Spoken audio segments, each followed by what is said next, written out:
Kira pressed her face against the cold stone floor as the morning bell rang across the mining compound.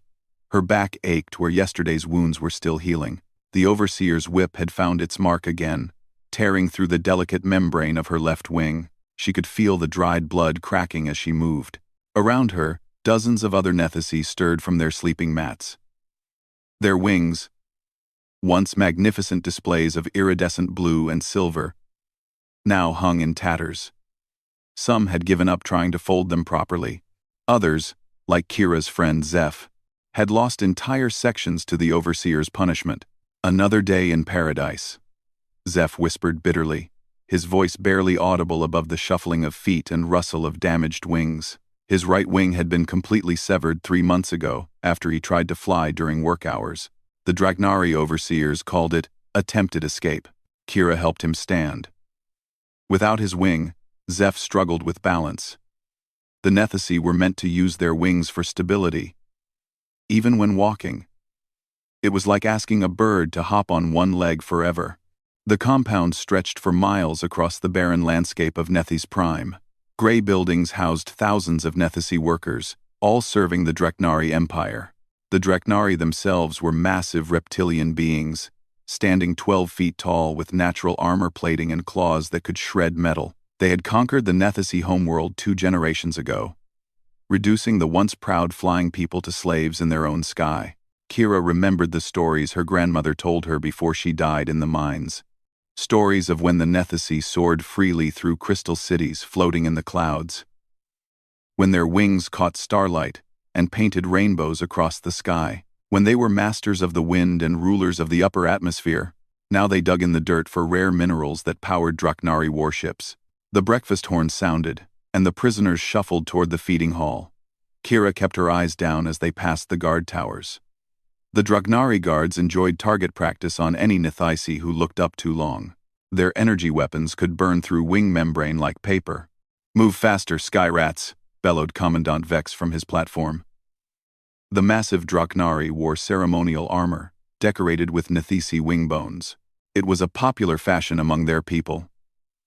The Emperor's ships need power crystals, and you worthless creatures are behind quota. Kira felt her stomach clench with familiar hunger. The Dragnari fed them just enough to work, never enough to feel satisfied. The nutrient paste they served had no flavor and barely qualified as food. Many Nethisi had developed deficiency diseases from the poor diet. Their once lustrous feathers dulled to gray, and their hollow bones became brittle.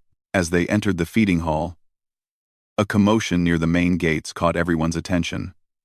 A new transport had arrived. This was unusual. They rarely received new prisoners. Most Nethisi were born in the compounds now.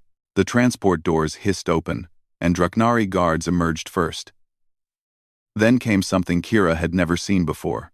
A young creature, perhaps 17 or 18 years old, stumbled out in shackles.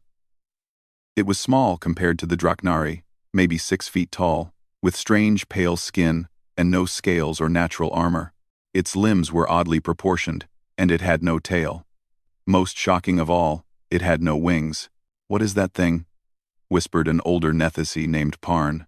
The creature's hair was brown and shaggy, falling over its face.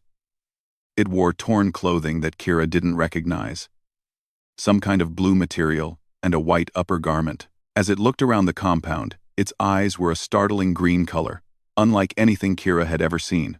Commandant Vex climbed down from his platform, his heavy footsteps shaking the ground. "Attention, insects," he roared. "We have a special guest. This pathetic creature claims to be from a planet called Earth. Its species calls themselves humans."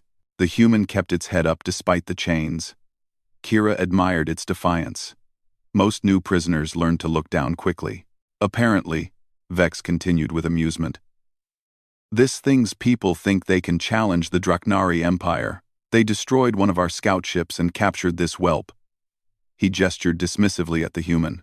"It will serve as an example of what happens to those who oppose us." The human spoke, and its voice was strange. Neither the harsh growling of Dragnari nor the melodic tones of Nethisi. "My name is Marcus Chen. I'm a citizen of the Terran Federation. My government will be looking for me." Vex laughed, a sound like grinding stone. Your government is about to be glass, little mammal. We're preparing a full invasion fleet. Consider yourself lucky. You'll die in the mines instead of watching your homeworld burn. Marcus was pushed into the feeding line behind Kira. She could smell something unusual about him. Not the metallic scent of Dragnari or the sweet fragrance Nethisi naturally carried. Something earthier. Hey.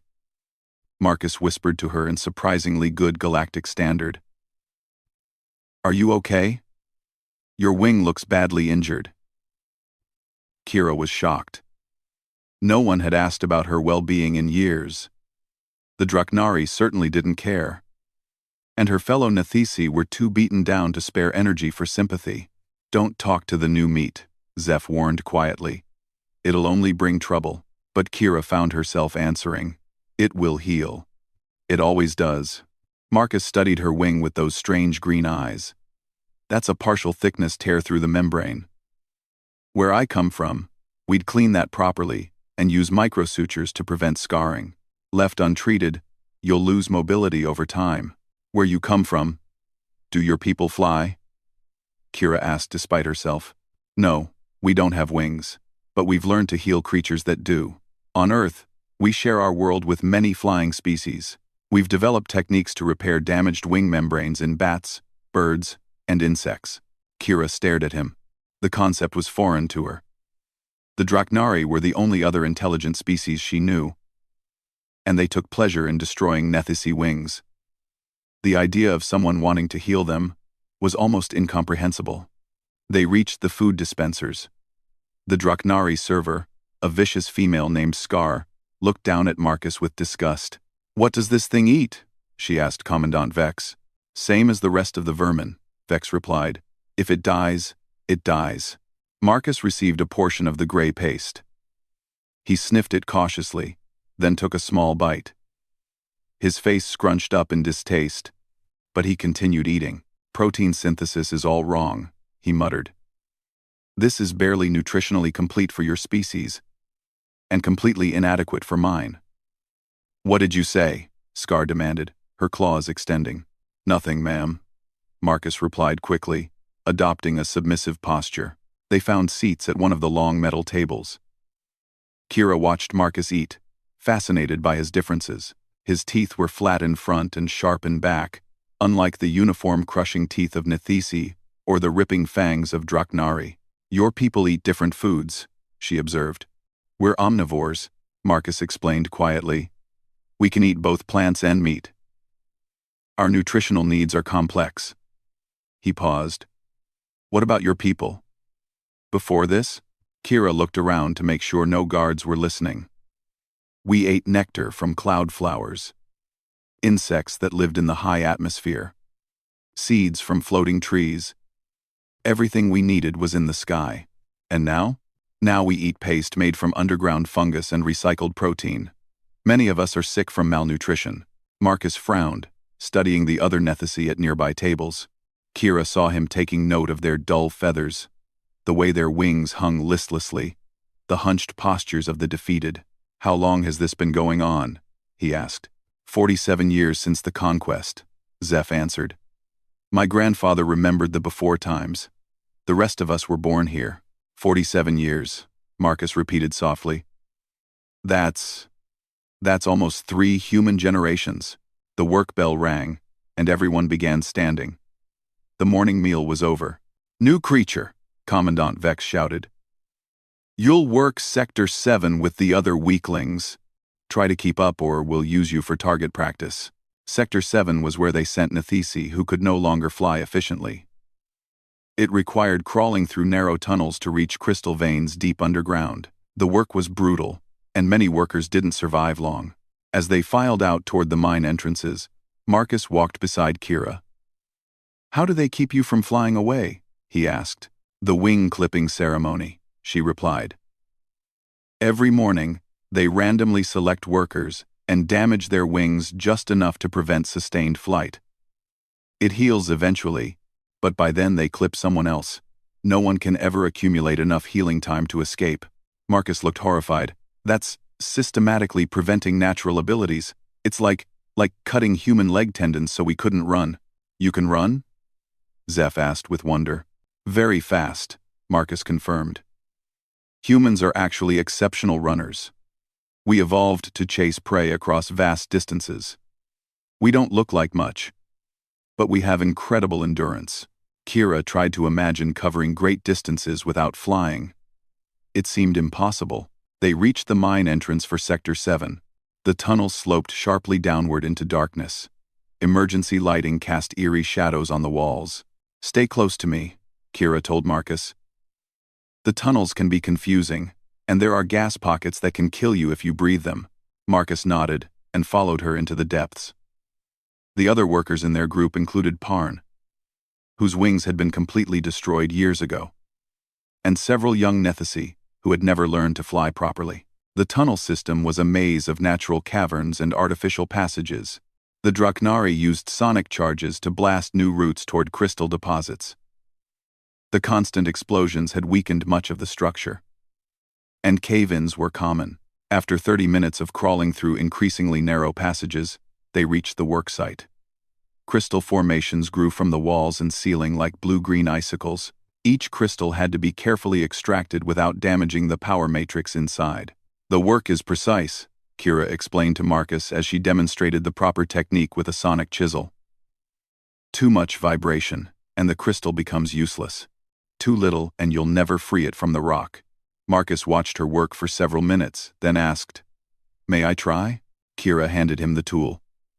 To her surprise, his hands were remarkably steady.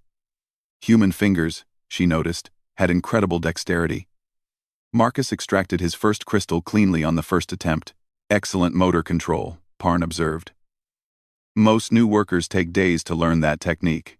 Humans are tool users, Marcus explained as he worked. We've been manipulating objects with precision for thousands of years. Our entire civilization is built around creating and using tools. Throughout the morning, Marcus asked careful questions about the mining operation, the guard schedules, and the compound layout. Kira began to suspect he was gathering information for some purpose. During their brief rest break, she confronted him quietly. "You're planning something," she said. Marcus looked at her with those strange green eyes. "My people don't accept slavery. We never have. It's one of the few things that still makes us fight wars. The Dragnari are too powerful," Zeph warned. "They have weapons and ships. We're just prisoners." "Every system has weaknesses," Marcus replied. "Every oppressor makes mistakes. The key is recognizing opportunities when they appear." Kira felt something she hadn't experienced in years. Hope. It was dangerous and foolish, but she couldn't stop it from growing. "What are you thinking?" she asked. Marcus smiled for the first time since his arrival. It transformed his entire face, making him look younger and somehow more determined. "I'm thinking about wings," he said, "and how they're supposed to work." The afternoon work period was brutal. The Dragnari guards were in foul moods, and several workers received beatings for minor infractions. Marcus kept his head down and worked steadily, but Kira could see him observing everything. When evening came, they were herded back to the feeding hall for their second meal of gray paste. Marcus ate mechanically while studying the guard rotations and exit patterns. "The morning clipping ceremony," he said quietly. "Tell me exactly how it works." Kira looked around nervously. "They use energy whips to create precise cuts in wing membranes. Usually 3 or 4 workers per day, chosen at random. The wounds are designed to heal in 7 to 10 days, but never fully. Each clipping leaves scar tissue that reduces flight capability." "Where do they perform this ceremony?" "The punishment platform in the main yard. Dawn, just after the work bell. Everyone is required to watch." Marcus nodded slowly. "And the guards? How many?" 6 Dreknari with whips. Commandant Vex oversees.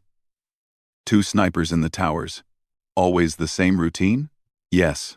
They've done it the same way for decades." Marcus finished his food and sat back in thought. After a long moment, he spoke again. "Tomorrow morning, things are going to change." Kira felt her heart race. "What are you planning?" "Revolution," Marcus said simply. "My species has some experience with that." As they were marched back to the sleeping quarters, Kira noticed Marcus paying close attention to every detail of the compound's security. He was mapping escape routes, counting guards, and timing patrol schedules. In the sleeping area, as the lights dimmed to simulate night, Marcus lay on his mat next to Kira and Zeph. The other Nethisi settled into their familiar positions of exhaustion and despair. "Human," Zeph whispered. "You seem confident, but you don't understand. We've tried to resist before. The Draknari always win. They're stronger, faster, and better armed. Physical superiority isn't everything," Marcus replied quietly. "Sometimes the smallest advantage can tip an entire battle. Sometimes all you need is one moment of surprise." "What advantage could we possibly have?" Kira asked. Marcus was quiet for so long that she thought he'd fallen asleep. Then his voice came through the darkness, soft but filled with conviction. "You can fly. They can't." Kira touched her damaged wing instinctively. "Not well enough to escape. Not with these injuries." "No," Marcus agreed. "But well enough for what I have in mind." Sleep came fitfully for Kira that night.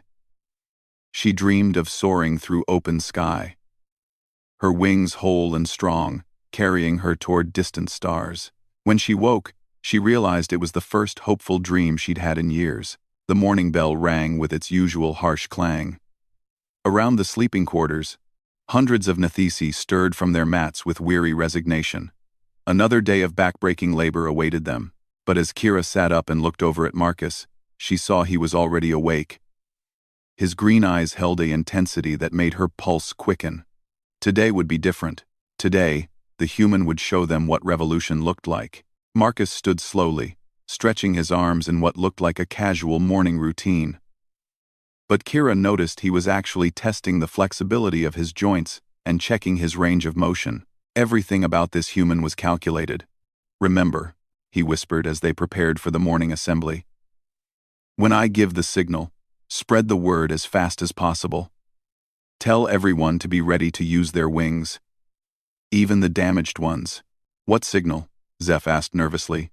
Marcus smiled that transformative smile again. "Trust me, you'll know it when you see it."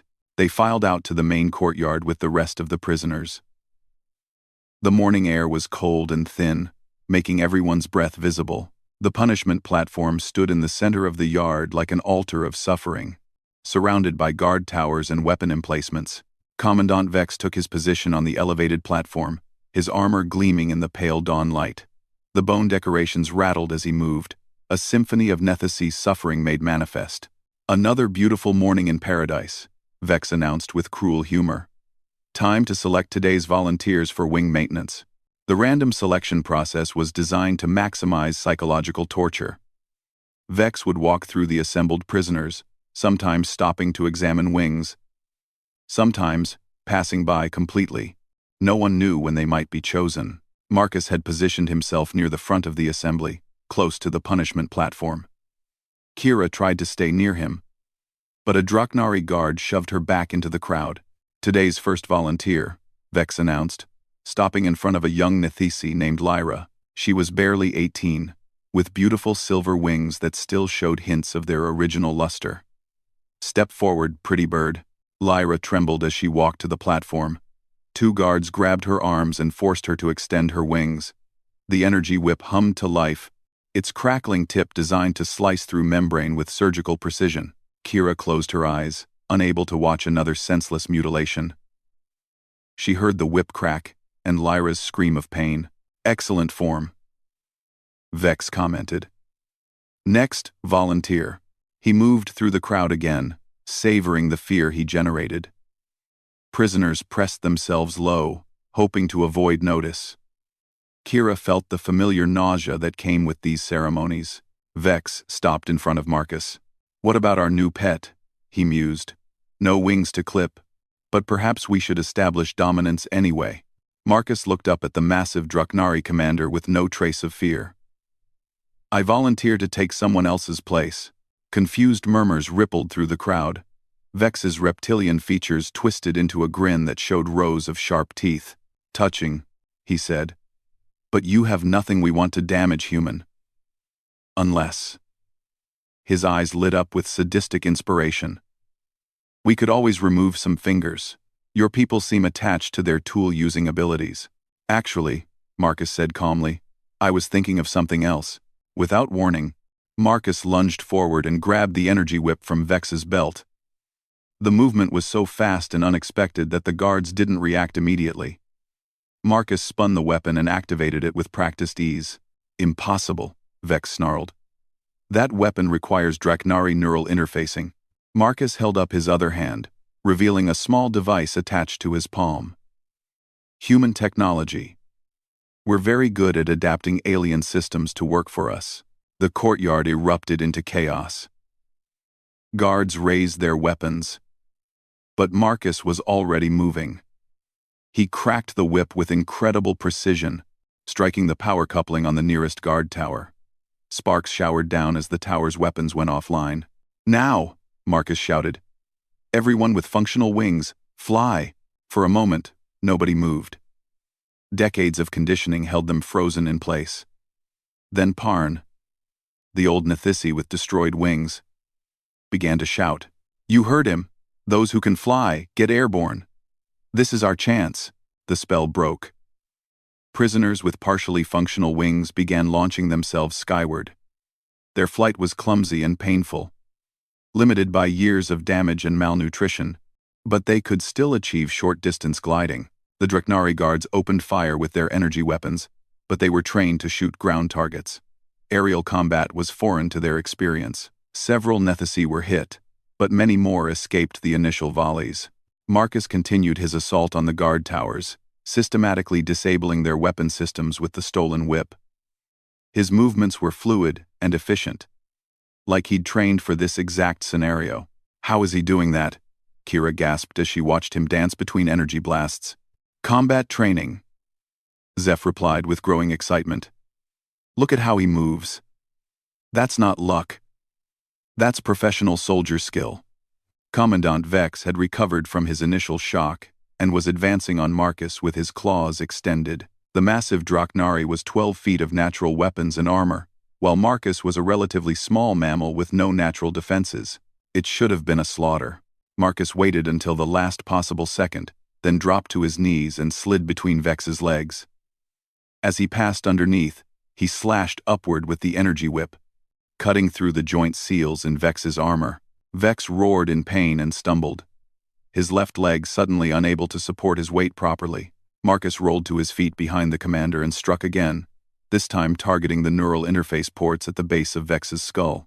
The commander collapsed, twitching as his nervous system short-circuited. Impossible, Vex gasped. You're just a primitive mammal. We're the species that turned mammalian persistence hunting into a philosophy. Marcus replied, breathing hard but still fighting. We don't give up. Ever. More guards were converging on their position, but the flying Nethisi were creating havoc throughout the compound. Even with their damaged wings, they could reach areas the ground-bound Draknari couldn't defend. Kira saw her chance. Her wing was still painful from yesterday's beating, but she could manage short glides. She spread her wings and jumped from an elevated platform, gliding down to land near Marcus. The main gate controls, she said quickly. If we can open them, everyone can escape to the mountains. Marcus nodded and tossed her a second energy weapon he'd taken from a fallen guard. Can you use this? Can you use this? I'll learn, Kira replied with determination. They fought their way across the courtyard together, Marcus's human agility complementing Kira's aerial mobility. The Nethisi had awakened from their decades of submission and were fighting back with desperate fury. Zeph, despite his missing wing, had organized the flightless prisoners into coordinated ground units. They used mining tools as weapons and intimate knowledge of the compound to outmaneuver the guards. The communication array, Marcus shouted over the sounds of battle. If we can disable it, they can't call for reinforcements. Kira spread her wings and glided toward the communications tower. The flight was agony. Her damaged membrane screamed with each wing beat, but she managed to reach the control panel. The Draknari equipment was surprisingly simple once she understood the basic interface. She began systematically destroying every transmitter and relay.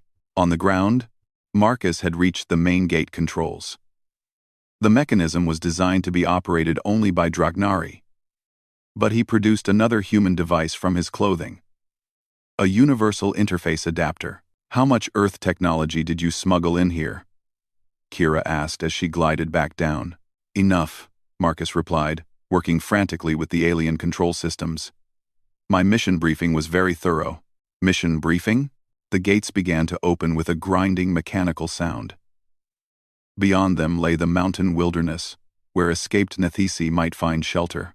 I wasn't captured randomly, Marcus explained as prisoners began streaming toward freedom. I volunteered for this assignment. The Terran Federation has been monitoring Draknari expansion for months. We knew they were planning to attack Earth, so we decided to strike first. Kira stared at him. I mean this entire rescue operation was planned from the beginning. My people don't abandon anyone to slavery. Even people we've never met before. More pieces fell into place in Kira's mind. The technology you brought. The combat skills. The knowledge of our physiology. You studied us. For 6 months, Marcus confirmed. Every piece of intelligence we could gather about Nethisi biology, Draknari tactics, and this compound's layout. We've been preparing for this day since we first detected their scout ships. The sound of approaching aircraft made everyone look up. 3 sleek vessels were descending from the sky. But these weren't Draknari ships. They had smooth, organic curves and propulsion systems that barely made any noise. Human ships? Kira asked. Terran Federation rescue craft, Marcus said with satisfaction. Right on schedule. The ships landed in the compound courtyard, and soldiers emerged wearing advanced armor and carrying weapons that made Draknari technology look primitive. But what struck Kira most was their size. They were all roughly the same scale as Marcus, much smaller than the Draknari but moving with coordinated precision. Alpha Team, secure the perimeter. One of the soldiers commanded through a helmet speaker. Beta Team, medical support for the prisoners. Charlie Team, intelligence gathering. A soldier approached Marcus and Kira. Through the helmet visor, Kira could see another human face, this one belonging to a female with dark skin and serious eyes. Mission status, Sergeant Chen, she asked. Objectives achieved, Colonel Martinez, Marcus replied formally. Compound neutralized, prisoners secured, communications array destroyed. Resistance was lighter than expected. Colonel Martinez nodded and turned to Kira. Ma'am, I'm Colonel Elena Martinez, Terran Federation Special Operations. We're here to evacuate all prisoners who want to leave. We can provide medical treatment for your injuries and transportation to a safe world. Kira's mind reeled. A safe world? The Federation has several planets that could support Nethisi colonization, Martinez explained. High-altitude environments with floating cities, similar to your historical homeworld. You'd be free to rebuild your civilization. Around the courtyard, human medics were examining injured Nethisi with portable scanners and administering treatments.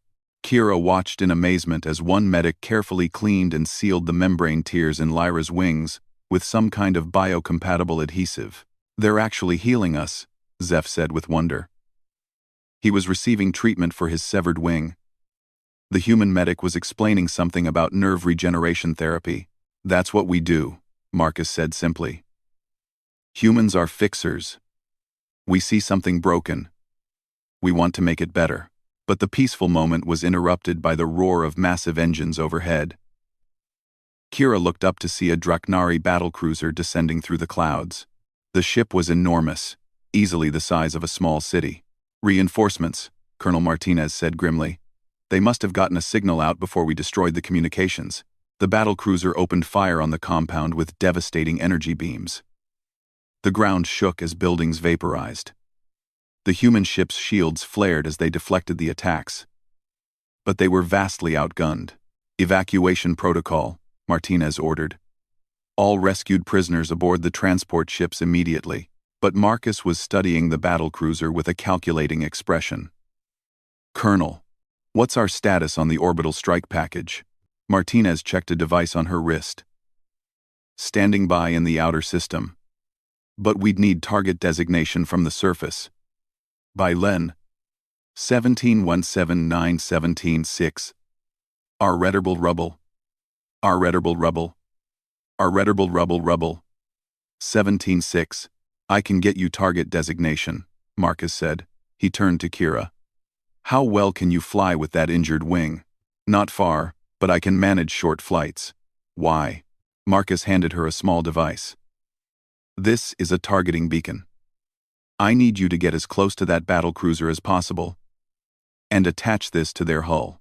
Kira looked at the massive warship above them. That's suicide. Their point defense systems will kill me before I get within a mile. Not if they're distracted, Marcus replied. He activated his communication system. All Federation ships, prepare for diversionary assault on enemy vessel. Make as much noise as possible. The human ships immediately began a coordinated attack on the battlecruiser.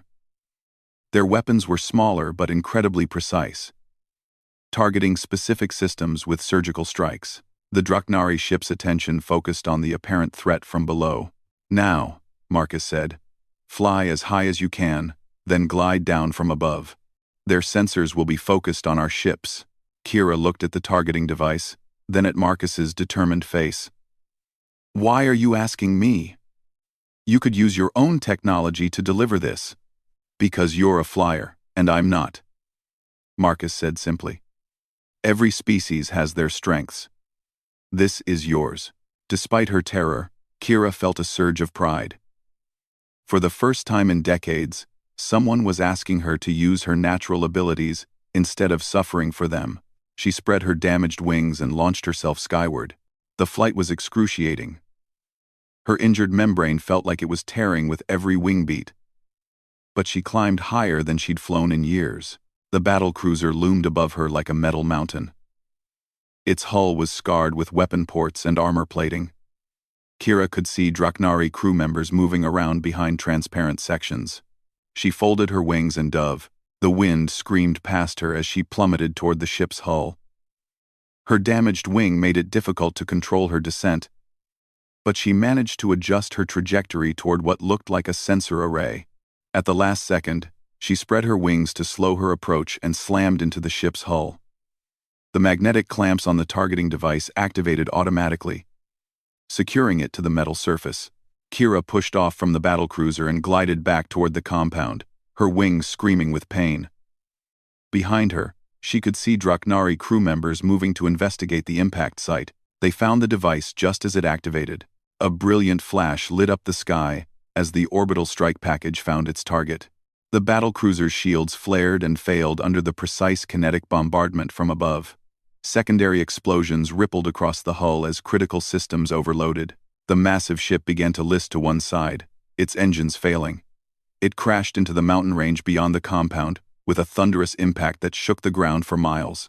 Kira glided down to the compound courtyard, where Marcus caught her as she landed. Her wing finally gave out, and she collapsed against him.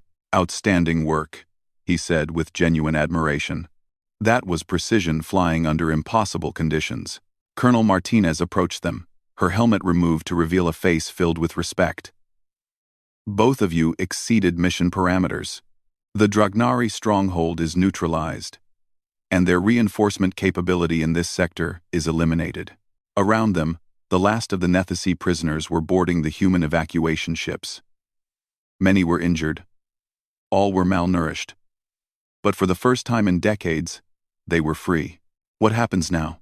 Kira asked. Now you heal, Marcus replied. Our medical team can repair your wing completely. No scar tissue, full mobility restored.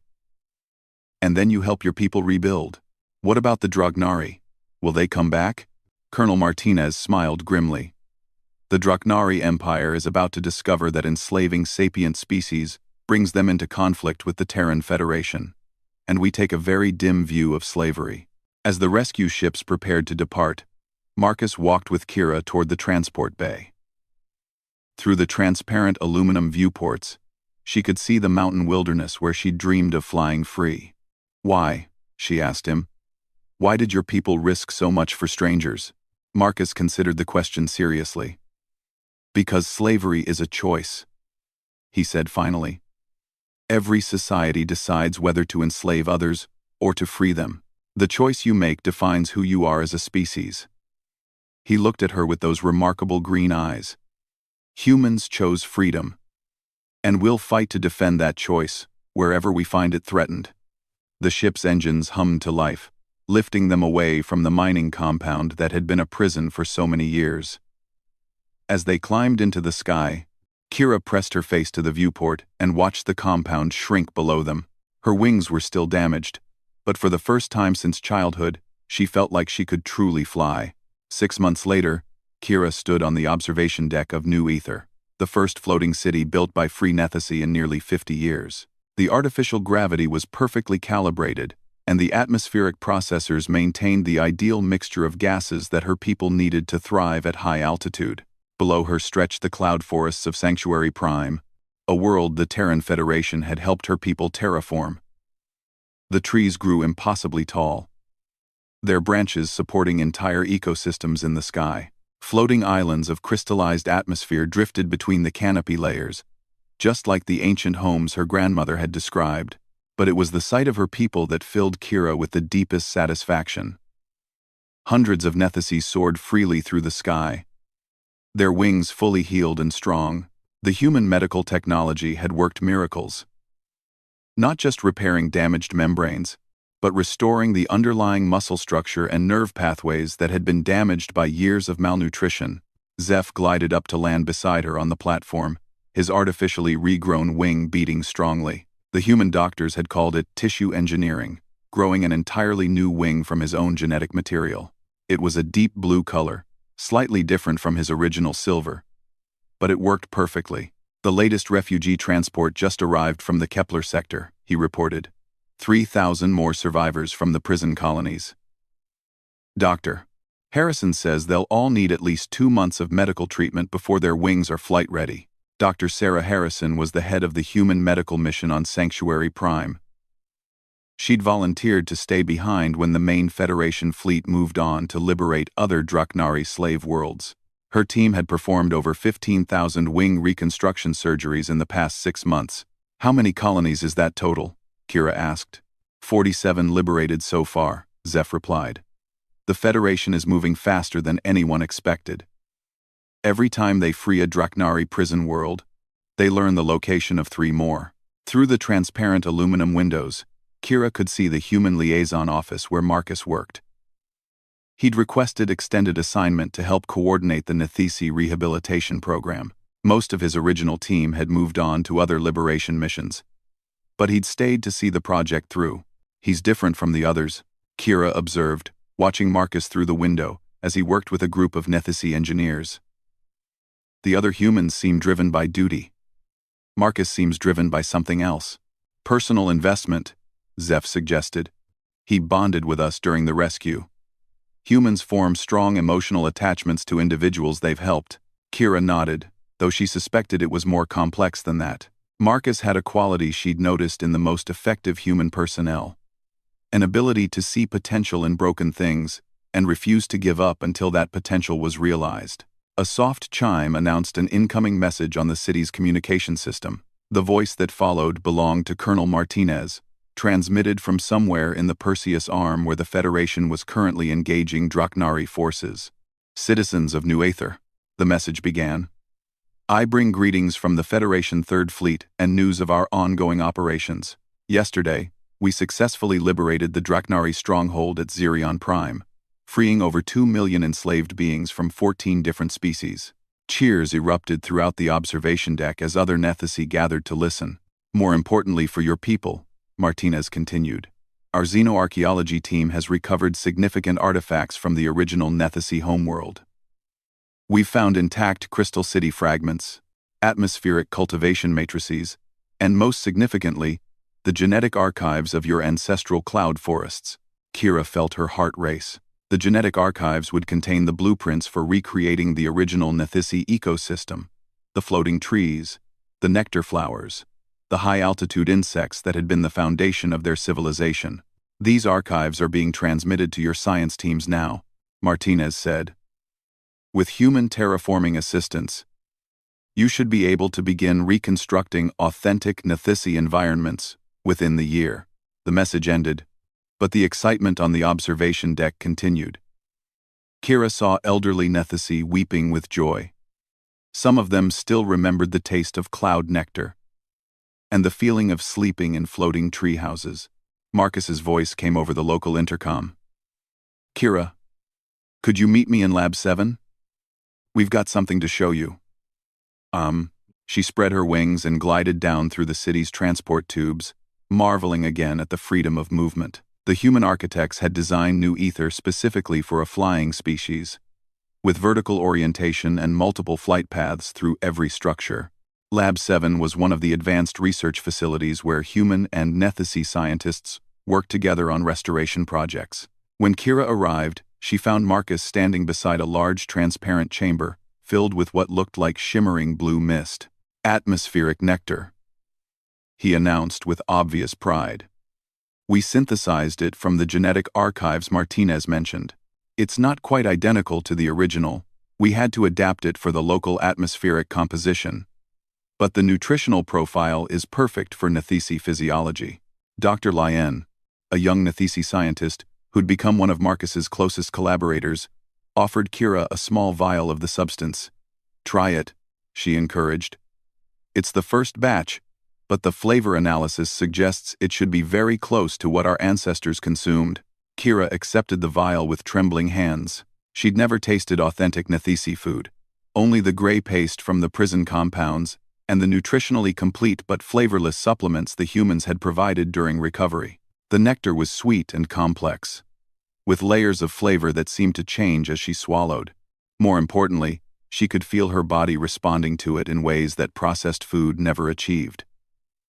Her wings felt stronger, her hollow bones denser, her mind clearer. It's perfect, she whispered. It's just the beginning, Marcus said enthusiastically. We've identified 17 species of floating flora from the archives. With controlled cultivation, we can have a complete ecosystem established within 5 years. Dr. Lien pulled up a holographic display showing the terraforming timeline.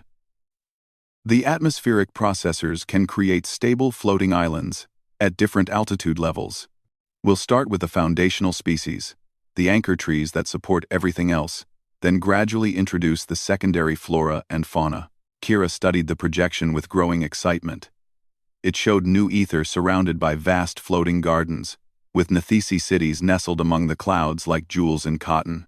There's more, Marcus continued. He activated another display that showed military deployment patterns across the galaxy. The Federation Council has approved the Nethisi Restoration Directive. Every liberated Nethisi population will receive full terraforming support to create atmospheric environments suited to their species. How many of our people are still in captivity? Kira asked. Our intelligence estimates suggest around 12 million Nethisi in various stages of enslavement across Draknari space. Doctor, Lien replied. But the liberation rate is accelerating. The Federation has learned how to fight the Draknari effectively. Marcus brought up a tactical analysis that showed Federation fleet movements. The key was understanding that the Draknari are specialized for ground combat and planetary occupation. They're not particularly good at space warfare against an opponent who can match their technology. Human technology is superior? Kira asked. Not superior, different. The Draknari build for brute force and intimidation. Humans build for adaptability and efficiency. Our ships are smaller and faster, our weapons are more precise, and our tactics are based on mobility rather than overwhelming firepower. A notification chimed on Marcus's personal communication device. He checked it and his expression grew serious. What is it? Kira asked. Priority message from Earth Command, Marcus replied. The Draknari have dispatched a massive fleet toward Terran space. They're escalating the conflict. Dr. Lien looked concerned. Will the Federation withdraw forces from the liberation campaigns? Marcus shook his head firmly. Humans don't abandon allies. If anything, this escalation will trigger increased military mobilization. The Federation has been preparing for a major Draknari offensive since this whole campaign began. He activated a communication link to Federation Command. The holographic display showed Admiral Chen, Marcus's father. Kira realized from the facial resemblance, standing on the bridge of a massive starship. Sergeant Chen, the Admiral said formally, then smiled. Hello, son. Admiral. Marcus replied, equally formal but warm. We've received preliminary notification of Draknari fleet movements. What's the tactical situation? The enemy is committing their reserve fleets to what they apparently believe will be a decisive strike on Earth, Admiral Chen explained. Intelligence suggests they're planning to use our homeworld as leverage to force us to abandon the liberation campaigns. Kira felt a chill. Will it work? Admiral Chen's smile became predatory. They've fundamentally misunderstood human psychology. Threatening our homeworld doesn't make us more cautious. It makes us more dangerous. The Federation Council has authorized Operation Thunderbolt. Marcus straightened. Full mobilization? Every available ship, every trained crew, every allied species that wants to participate, the Admiral confirmed. We're not just going to defend Earth. We're going to end the Draknari Empire as a slave-holding power. The implications were staggering. Kira had seen human efficiency and determination during the rescue operation at the mining compound. But this sounded like total war on a galactic scale. What do you need from the Nethisi? She found herself asking. Admiral Chen looked surprised by the question. This is a human fight, ma'am. Your people have suffered enough. With respect, Admiral, Kira replied. This stopped being just a human fight. The moment your son risked his life to free us. The Nethisi have capabilities your people don't. We can scout in atmospheric conditions that would destroy your ships. We can perform reconnaissance in environments where your technology fails. Marcus looked at her with obvious pride. Sir, the Nethisi have intimate knowledge of Draknari colony worlds and military installations. They've been inside the Empire for 40 years. And, Dr. Lyan added, we have a very strong motivation to see the Draknari defeated permanently. Admiral Chen considered this carefully. The Federation doesn't conscript allies. If the Nethisi want to participate, it would be as volunteers only. Understood, Kira replied. I'll present the option to our leadership council. The communication ended, leaving the laboratory in contemplative silence. Outside the transparent walls, Nethisi continued to fly freely through their new sky, unaware that their liberation might be incomplete. Are you serious about volunteering? Marcus asked quietly. Kira touched her wing, feeling the perfect flexibility of the human-healed membrane. My people spent 40 years having their wings clipped every morning. We know what slavery feels like, if there's a chance to prevent other species from experiencing that. She met his eyes. Yes, I'm serious.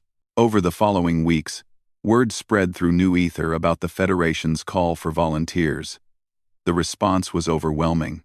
Nearly every adult Nethisi wanted to contribute to the war effort, though many were still recovering from decades of malnutrition and abuse. Dr. Harrison worked with Nethisi leaders to establish fitness criteria. Only those with fully restored wings and complete medical clearance would be eligible for combat operations. Others could contribute through intelligence gathering, logistics support, and humanitarian aid. Kira found herself appointed as liaison between the Nethisi volunteer forces and Federation command. It was a role she'd never imagined holding. 6 months ago, she'd been a broken slave, mining crystals in underground tunnels. The transformation wasn't just personal.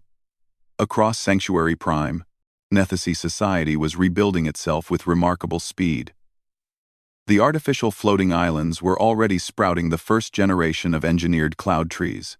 Nethisi architects worked with human engineers to design cities that floated naturally in the atmosphere without technological support.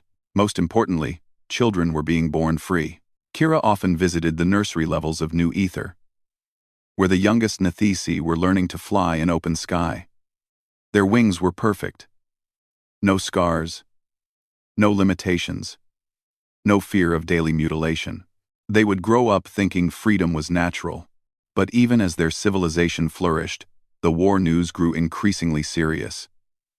The Draknari had committed over 60% of their total fleet strength to the assault on Terran space. Federation forces were fighting desperate holding actions, while civilian populations evacuated from threatened worlds. Marcus received daily briefings from his father's fleet. The tactical situation was complex.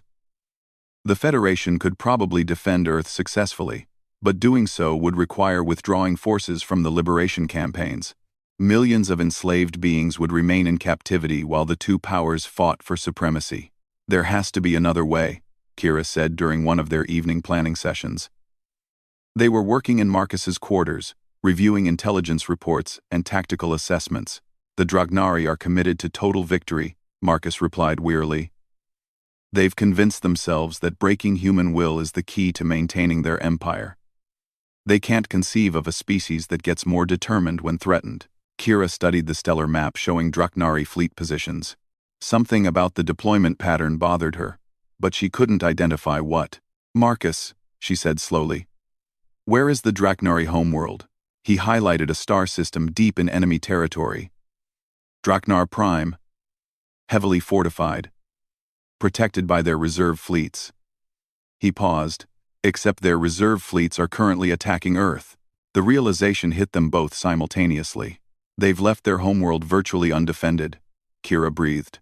Marcus was already activating his communication system to contact Federation Command. Dad, I need you to look at the Dragnari fleet disposition around their home system. Admiral Chen's hologram appeared, looking exhausted from continuous combat operations. Son, we're a little busy here. The enemy main body will reach Earth in 18 hours. Sir, I think we've been fighting this war wrong, Marcus said urgently. We've been playing defense when we should have been playing offense. He transmitted the intelligence analysis Kira had developed. The Dragnari homeworld was protected by only 3 fleet elements. Barely 10% of their normal defensive strength. Interesting, Admiral Chen mused. But we can't spare forces for a diversionary attack. Every ship is needed for Earth's defense, not a diversionary attack. Kira interjected. A decapitation strike. Remove the Dragnari leadership, and their command structure collapses. The Nathisi volunteers, Marcus added. Small, fast, able to operate in atmospheric conditions. We could infiltrate the homeworld while their fleets are committed elsewhere. Admiral Chen looked skeptical. It would be a suicide mission. Even with reduced defenses. Draknar Prime has planetary shields, automated defense platforms, atmospheric fighters, all designed to stop large fleets, Kira pointed out. Not small groups of atmospheric specialists. Marcus pulled up detailed scans of the Dragnari homeworld. Sir, the Nathisi know Dragnari technology better than anyone. They've maintained their equipment for 40 years. They know exactly how to disable their defense systems. And, Kira added with growing excitement, we know where their command center is located. Every Dragnari facility uses the same architectural template. If we can reach their planetary command center and disable it during the critical phase of their Earth assault, Admiral Chen began to look interested. Their fleet coordination would collapse.